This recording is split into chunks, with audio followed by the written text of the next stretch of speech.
말씀 묵상하겠습니다. 함께 기도하겠습니다. 하나님, 하나님의 말씀을 깨닫는 지혜를 주시옵소서.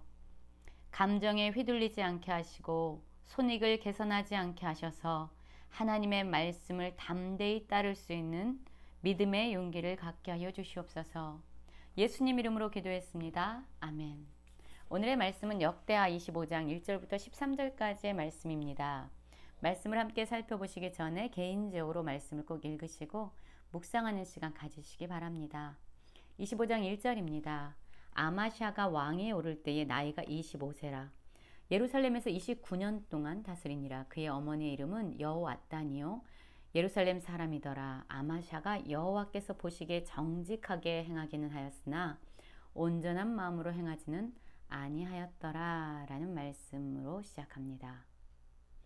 요아스가 죽임을 당했지요. 하나님을 버리자 요아스의 신하들의 반역에 의해서 그는 처참한 죽임을 당하게 됩니다. 그 이후에 아마샤가 왕위에 오르게 됩니다. 하나님의 관점에서 그는 정직하게 행하는 자였습니다. 그러나 하나님이 원하시는 온전한 마음으로 행하는 자는 아니었던 거죠. 25장 3절을 보면 그의 나라가 굳게 섬에 그의 부왕을 죽인 신하들을 죽였으나 그들의 자녀들은 죽이지 아니하였으니 이는 모세의 율법책에 기록된 대로 함이라. 곧 여호와께서 명령하여 이르시기를 자녀로 말미암아 아버지를 죽이지 말 것이요 아버지로 말미암아 자녀를 죽이지 말 것이라. 오직 각 사람은 자기의 죄로 말미암아 죽을 것이니라 하셨더라 라고 기록되어 있습니다. 신명기 24장 16절에서 보면 이 말씀이 있습니다. 모세를 통해서 하나님께서 주신 율법의 말씀이 있죠. 아버지 죄 때문에 자녀까지 죽이지 말고 자녀의 죄 때문에 아버지를 죽이지 말라. 그들의 죄에 대해서는 그들에 대해서 그 죄에 대해서 그 죄를 지은 자에게 대가를 지불하도록 할 것이다 라고 말씀하고 있습니다. 이 아마샤는요, 자기의 아버지를 죽인 신하들을 죽였습니다. 그러나 그들의 자녀를 죽이지 않았어요. 사실 마음 같아서는, 감정 같아서는 여러분 자기 아버지를 죽인 신하들이 얼마나 미웠겠습니까? 얼마나 그들을 향한 분노가 용서하지 못하는 마음이 얼마나 컸겠어요.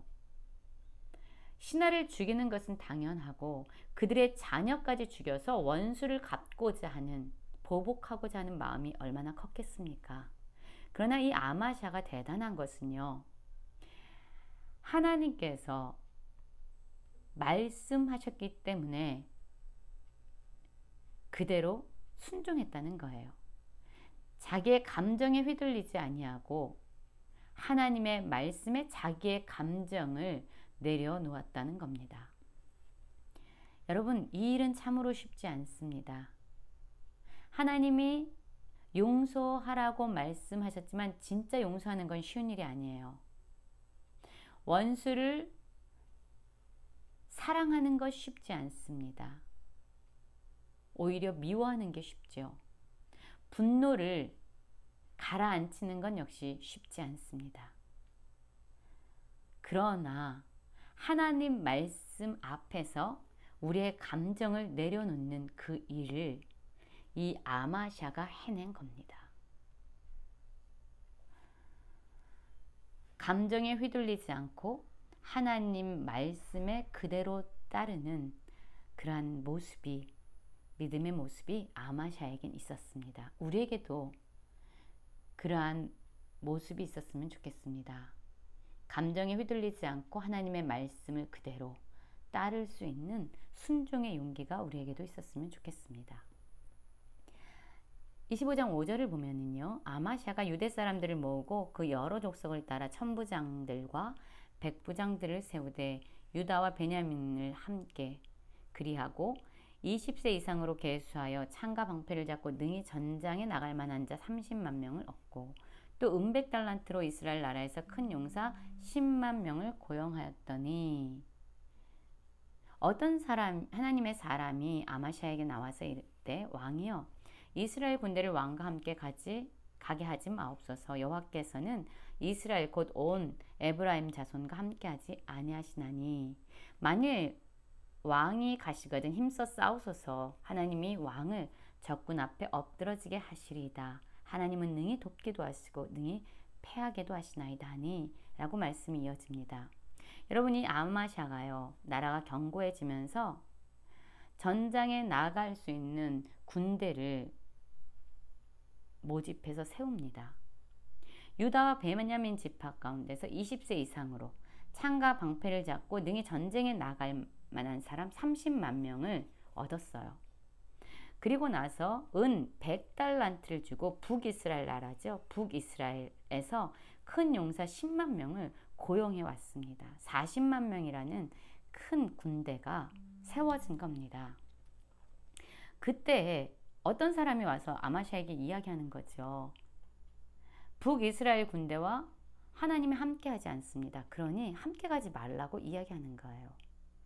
하나님은 전쟁에서 도우실 수 있는 분뿐만 아니라 패하게도 하시고 승리하게도 하실 수 있는 분입니다. 라고 말하고 있어요.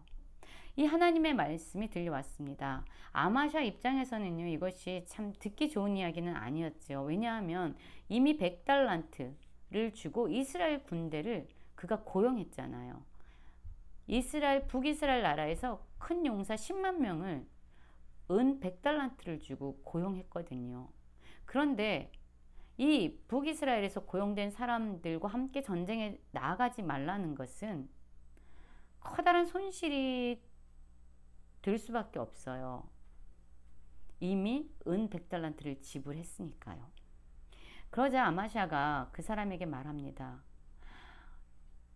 100달란트를 이스라엘 군대에게 주었으니 어찌할까? 하나님의 사람이 말하되 여호와께서 능히 이보다 많은 것을 왕에게 주실 수 있나이다 하니라. 내가 이미 돈을 많이 지불하고 북이스라엘 군대를 사왔는데 이거 어떡하지? 라고 말하는 거예요. 그때 이 하나님의 사람이 여호와께서는 당신께서 지불한 은 100달란트보다 더 많은 것을 왕에게 주실 수 있는 전능하신 분입니다. 라고 선포합니다. 그러자 아마샤가요, 대단합니다. 이에 에브라임에서 자기에게 온 군대를 나누어 그들의 고향으로 돌아가게 하였더니 그 무리가 유다 사람에게 심히 놓여 분연히 고향으로 돌아갔더라.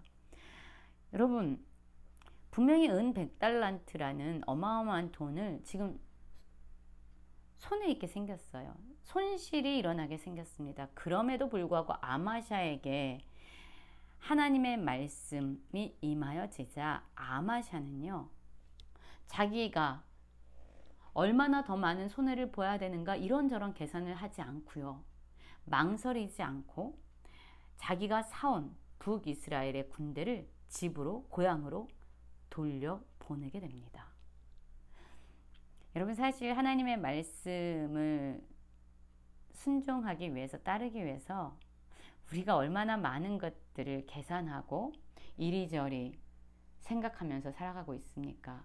나에게 이렇게 하는 것이 손해가 될까? 이득이 될까? 얼마나 많이 머뭇거리고 계산하고 따지고 있습니까?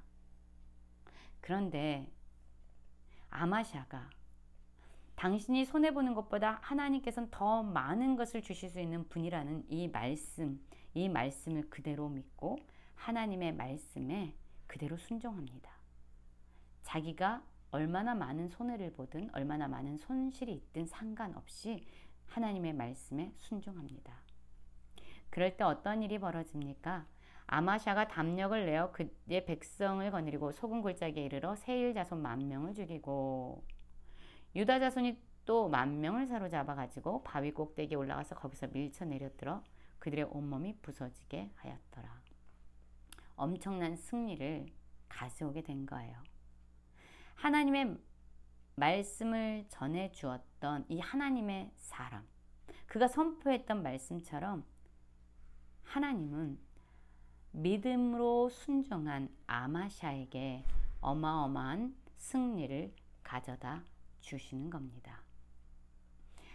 여러분, 우리의 감정을 앞세우지 않고 우리의 이익을 주장하지 않고 감정에 휘둘리지 않고 이런저런 계산하지 않고 하나님 말씀이면 그대로 순종할 수 있는 준비가 되어 있으십니까? 아마셔처럼 이러한 말씀을 따라 살아가는 믿음의 용기가 우리들에게 있어지길 간절히 기도합니다.